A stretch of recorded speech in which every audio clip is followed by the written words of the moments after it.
Perkenalkan, nama saya Yolanda Bella Junior, NIM T 2019-1206. Hari ini saya akan membahas materi kelas 10, yaitu materi bab kedua, berbusana muslim dan muslimah merupakan cermin kepribadian dan keindahan diri.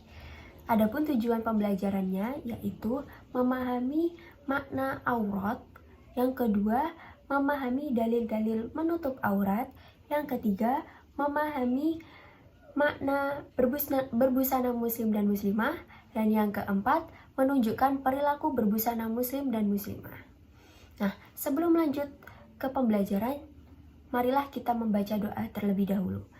Berdoa mulai. Bismillahirrahmanirrahim. Raditu billahi robba wa bil islami dina wa bi muhammadin nabiyya wa rasula rabbi zidni ilma warzuqni fahma amin ya rabbal alamin.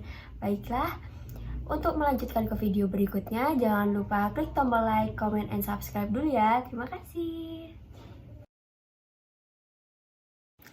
Baiklah, saya akan sedikit bercerita tentang kisah seorang artis cantik Indonesia, di mana dia dulunya tampil di layar kaca itu menggunakan pakaian-pakaian yang seksi. Namun ketika ia ditanyai oleh seorang ustadz, dia terketuk hatinya. Siapa dia? Dia adalah Laudya Chintya Bella. Laudya Chintya Bella ini dulunya ketika ditanyai oleh ustadz, kenapa kamu tidak berhijab? Dia menjawab, dia akan berhijab ketika dia berkeluarga dan memiliki seorang anak.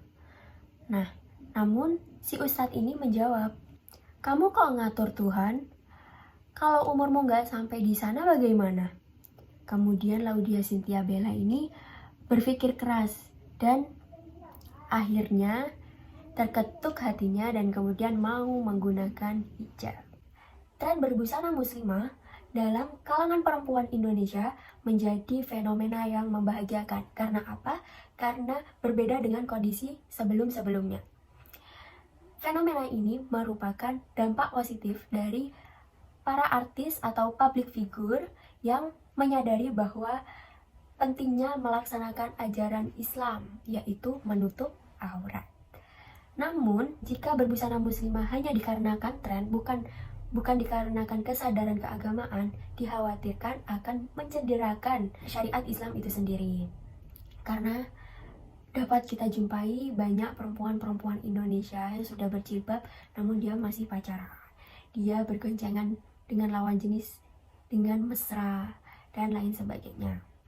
Idealnya, perempuan muslimah yang berbusana muslim itu mampu menampilkan pribadi yang dapat dicontoh oleh perempuan-perempuan yang belum berhijrah.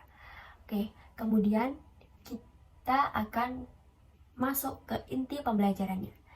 Tadi kita sudah membahas tentang berhijab, membahas tentang aurat, membahas tentang berbusana muslim. Nah, kalian tahu nggak sih apa itu aurat? Makna aurat. Secara bahasa, aurat dapat diartikan sebagai malu, aib, dan buruk. Namun, secara istilah dalam Islam, aurat adalah batas minimal dari bagian tubuh manusia yang wajib ditutupi karena perintah Allah Subhanahu wa Ta'ala. Nah, adapun batasan-batasan aurat bagi wanita yaitu dari ujung kepala hingga ujung kaki kecuali wajah dan telapak tangan. Namun, aurat wanita bila dilihat sesama wanita yaitu mulai dari pusar hingga lutut. Kemudian aurat seorang laki-laki dimulai dari pusar hingga lutut. Makna tentang berbusana muslimah. Jilbab. Jilbab adalah pakaian longgar yang digunakan untuk menutup seluruh tubuh perempuan kecuali wajah dan telapak tangan. Pakaian sama dengan busana. Pakaian adalah barang yang dipakai atau biasa disebut dengan baju, celana, dan lain sebagainya.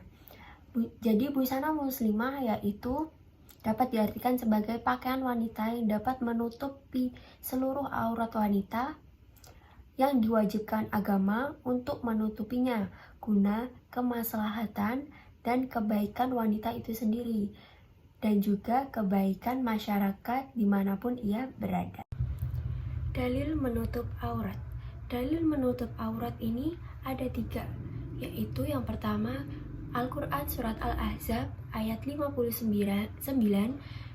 kemudian Al-Quran Surat An-Nur ayat 31, dan yang terakhir hadis riwayat Muslim dari Ummu Atiyah. Nah, kali ini saya akan membacakan satu surat atau satu dalil dari ketiga dalil ini, yaitu surat Al-Ahzab ayat 59. Disimak ya. A'udzu billahi minasyaitonir rajim. Bismillahirrahmanirrahim. Ya ayyuhan nabiyyu qul li azwajika wa banatika wa nisa'il mu'minina yudnina wa alayhinna min jalabibihin dzalika adna ay yu'rafna fala yu'dain wa kana Allahu ghafurur rahima. Shadaqallahul azim. Yang artinya, wahai Nabi, katakanlah kepada istri-istrimu, anak-anak perempuanmu, dan istri-istri orang mukmin, hendaklah mereka menutupkan jilbabnya ke seluruh tubuh mereka. Yang demikian agar mereka lebih mudah untuk dikenali sehingga mereka tidak diganggu. Dan Allah Subhanahu wa Ta'ala Maha Pengampun dan Maha Penyayang. Jadi isi kandungan surat Al-Ahzab ayat 59 ini, Rasulullah diperintahkan untuk menyampaikan kepada para istri juga sekalian wanita mukmin termasuk anak-anak perempuan Rasulullah untuk memanjangkan jilbabnya agar dikenali dan dapat dibedakan antara wanita beriman dan tidak beriman. Kemudian isi kandungan surat An-Nur ayat 31. Dalam ayat ini Allah berfirman kepada seluruh hambanya yang mukmin agar menjaga kehormatan diri mereka dengan cara menjaga pandangan, menjaga kemaluan, dan menjaga auratnya. Dengan menjaga ketiga hal tersebut, dipastikan kehormatan mukminah ini akan terjaga. Ayat ini merupakan kelanjutan dari perintah Allah Subhanahu wa Ta'ala kepada hambanya yang mukmin untuk menjaga pandangan dan menjaga kemaluan. Ayat ini Allah khususkan untuk hamba-hambanya yang beriman. Kemudian isi kandungan dari hadis riwayat Muslim. Kandungan dari hadis ini adalah perintah Allah kepada wanita untuk menghadiri sholat fitri, sholat idul fitri, sholat idul adha, walaupun dia sedang haid, atau sedang dipingit, atau tidak memiliki jilbab. Bagi yang sedang haid, maka cukup mendengarkan khutbah, tanpa perlu melakukan sholat berjamaah. Wanita yang tidak punya jilbab pun bisa meminjam dari wanita lain. Kemudian pembahasan yang terakhir yaitu pengamalan berbusana sesuai syariat Islam. Jadi dalam berbusana seharusnya kita itu sopan santun dan ramah, jujur dan amanah, gemar beribadah, gemar menolong sesama, dan yang terakhir menjalankan amar ma'ruf nahi mungkar. Terima kasih, cukup sekian pembelajaran hari ini. Mohon maaf apabila masih banyak kekurangan. Akhir kata, wassalamualaikum warahmatullahi wabarakatuh.